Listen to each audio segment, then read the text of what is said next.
नमस्कार, मी पंजाब डक. आज आहे 5 जून 2026. माझ्या शेतामध्ये पाहू शकता या ठिकाणी आमच्या इथं पाऊस पडलेला आहे, पण 4 बोटच ओल गेलेली. तर या ठिकाणून महाराष्ट्रातल्या शेतकऱ्याला अंदाज देणार आहे, कारण राज्यातल्या सर्व शेतकऱ्याला सांगू इच्छितो की राज्यामध्ये 7 जून पासून ते 14 जूनच्या दरम्यान दररोज पाऊस काय होणार आहे, मान्सून काय होणार, बऱ्याच भागामध्ये दाखल होणार आहे.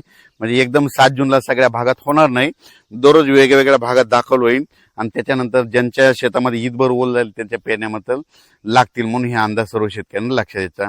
राज्यातल्या सर्व शेतकऱ्याला सांगू इच्छितो की आता जे केरळमध्ये मान्सून जे दाखल झालाय ते पुढे सरकलं आहे. आता ते कर्नाटक मधून शॉर्टकट मार्गाने मधल्या मार्गाने येत असल्यामुळे त्याच्यामुळे काय होणार आहे, सांगली जिल्हा, कोल्हापूर जिल्हा, सातारा जिल्हा, अहिल्यानगर जिल्हा, बीड जिल्हा, धाराशिव जिल्हा, लातूर जिल्हा, परभणी जिल्हा, नांदेड जिल्हा, जालना जिल्हा, संभाजीनगर, अहिल्यानगर, त्याच्यानंतर नांदेड, हिंगोली, वाशिम, वर्धा, नागपूर, भंडारा, गोंदिया, चंद्रपूर, यवतमाळ, अकोला, अमरावती, बुलढाणा, जळगाव ह्या पट्ट्यामध्ये काय होणार आहे, इकडल्या मार्गे येत असल्यामुळे सुरुवातीला लवकर त्या पट्ट्यामध्ये दाखल होणार आहे. पण 7 तारखेला सगळीकडे होणार नाही. 7 तारखेला तो सुरुवातीला काय होईल, म्हणजे दक्षिण महाराष्ट्राकडून पुढे आलेला दिसेल, काही भागामध्ये येईल. 8ला तो आणखीन पुढे सरकेल, 9ला आणखीन पुढे त्याची व्याप्ती वाढत आहे, 10, 11, 12 पर्यंत जवळपास संपूर्ण महाराष्ट्राचा कव्हर करील.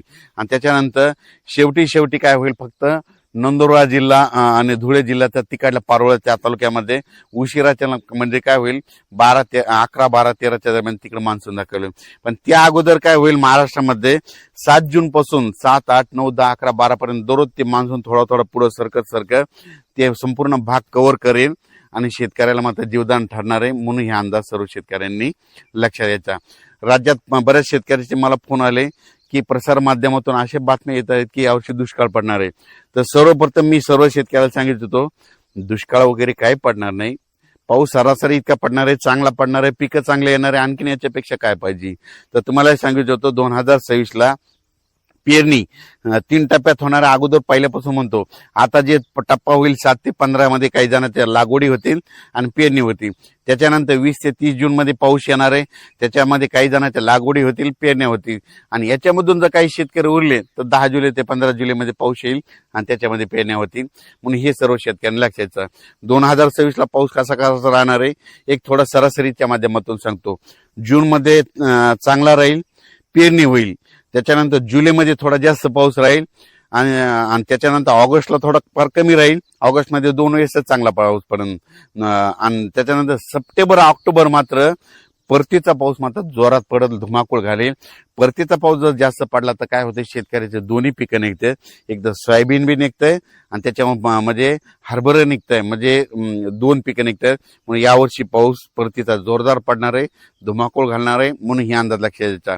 दुष्काळ वगैरे काही पडणार नाही, पिकं चांगले येणार आहेत. म्हणून ही सर्वप्रथम शेतकऱ्यासाठी आनंदाची बातमी. माझं एक म्हणणं आहे, शेतकऱ्यांना तुम्ही काय करा, आज 5 तारीख आहे ना, 5 जून, 6 जून आणखीन 2 दिवस शेतीचे कामे करायला शिल्लक आहे. 7 तारखेला तर पाऊसच यायला, म्हणून ह्या 2 दिवसामध्ये तुम्ही कामे करा. आज देखील 5 जूनला, 6 जूनला बऱ्याच भागामध्ये, उत्तर महाराष्ट्राकडे तुरळक भागामध्ये, पश्चिम महाराष्ट्राकडे तुरळक भागामध्ये, विदर्भात तुरळक भागामध्ये आणि मराठवाड्यात देखील तुरळक ठिकाणी विजेच्या कडकडाटासह आज देखील दुपारी 3-4च्या नंतर ते मध्यरात्रीपर्यंत असाच एक अवकाळी स्वरूपाचा पाऊस बरसणार आहे. पण 7 जून नंतर काय होईल, मान्सूनला ते पुढे गती येईल. त्याच्यानंतर काय होईल, 14-15च्या नंतर कोकणपट्टी घाटमाच्या काय होईल, पाऊस सुरुवात होईल.